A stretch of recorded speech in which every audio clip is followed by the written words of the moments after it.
Hello guys, welcome back to our channel gold updates 3191. ఈరోజు అయితే మనం గోల్డ్ కాస్ట్ అయితే చూసుకున్నాం. 24 క్యారెట్ ఎలాగుంది, 22 క్యారెట్ ఎలాగుంది, అలాగే 1 గ్రామ్ ఎలాగుంది, అలాగే 8 గ్రామ్స్ ఎలాగుంది, 11.664 తులం ఎలాగుందని చూసుకుందాం. ఎవరైనా సబ్స్క్రైబ్ చేసుకోకపోతే మాత్రం వెంటనే సబ్స్క్రైబ్ అయితే చేసుకోండి. చాలా తక్కువ పర్సెంటేజ్ సబ్స్క్రైబ్ చేసుకుంటున్నారు. డైలీ గోల్డ్ అప్డేట్ అయితే మనకైతే అవైలబుల్గా ఉంటుంది మన ఛానల్లో. Please subscribe. ఈ రోజు మనం చూసుకున్నట్టయితే 24 క్యారెట్ రోజు 1 గ్రామ్ బిస్కెట్ బంగారం వచ్చేసి మనకి 8,500 రూపాయలు అయితే పడుతుందండి. 24 క్యారెట్ 1 గ్రామ్ బిస్కెట్ బంగారం 8,500. అలాగే 24 క్యారెట్ రోజు కాస్ట్ 8 గ్రాముల బంగారం వచ్చేసి మనకి 68,000 రూపాయలు అయితే పడుతుందండి. 68,000 రూపాయలు 8 గ్రాముల బంగారం వచ్చేసి బిస్కెట్.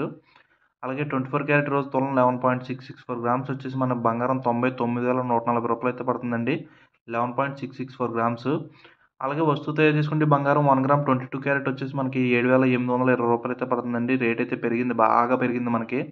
అలాగే 22 క్యారెట్ రోజు కాస్ట్ 8 గ్రాముల బంగారం వచ్చేసి మనకి 62,560 రూపాయలు అయితే పడుతుందండి. 8 గ్రాముల కాస్ట్ బంగారం 62,560. అలాగే 22 క్యారెట్ రోజు తులం 11.664 గ్రామ్స్ వచ్చేసి మనకి 91,212 రూపాయలు అయితే పడుతుందండి. తులం 11.664 గ్రామ్స్ వచ్చేసి.